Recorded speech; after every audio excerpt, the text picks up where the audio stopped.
غزوہ ہی ہوا کہ جس کے اندر بھی حضور صلی اللہ علیہ وآلہ وسلم نے خود شرکت فرمائی اس جنگ کے اندر، اور اس غزوہ کا نام ہے غزوہ بوار یا جنگ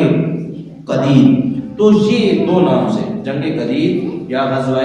بوار کے نام سے، تو اس میں بھی حضور صلی اللہ علیہ وآلہ وسلم نے یہ اب ہجرت کا دوسرے سال کا پہلا مہینہ یعنی ماہ ربیع الاول یا ہجرت کا 13واں مہینہ کہہ لیں، تو اس مہینے کے اندر جو ہے یہ غزوہ جو ہے وہ پذیر ہوا۔ اس میں بھی یہی تھا کہ ایک لشکر تھا کفار کا، ان کو حائل کرنا تھا، ان کو روکنا تھا۔ حضور صلی اللہ علیہ وآلہ وسلم اس مقام پہ جو ہے تشریف فرما ہوئے، تو اب پیارے محبوب علیہ السلام صحابہ کرام رضوان اللہ تعالیٰ علیہم اجمعین کے ساتھ اس غزوہ کے اندر شریک ہوئے۔ تو پیارے محبوب کے ساتھ جو جھنڈا اٹھانے والے، جس صحابی کو حضور نے جھنڈا عطا فرمایا، اس صحابی کا نام حضرت سعد بن ابی وقاص رضی اللہ تعالیٰ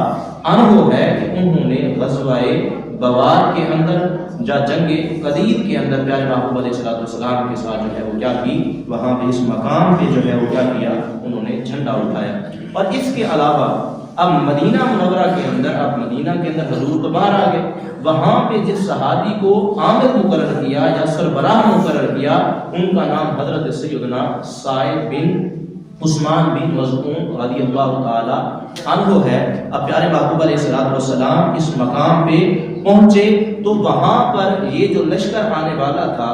جو مال سے لدا ہوا تھا، اس لشکر کے اندر جو ہے قریشیوں کی تعداد جو تھی وہ کتنی تھی، 100، اور 2500 جو ہے وہ اونٹ کے جو سامان سے لدے ہوئے تھے، ان کو حائل کرنا تھا، لیکن یہ بھی وہاں سے پہلے گزر چکا تھا، اس وجہ سے صحابہ کرام کی جو ہے وہاں پہ جنگ نہیں ہوئی۔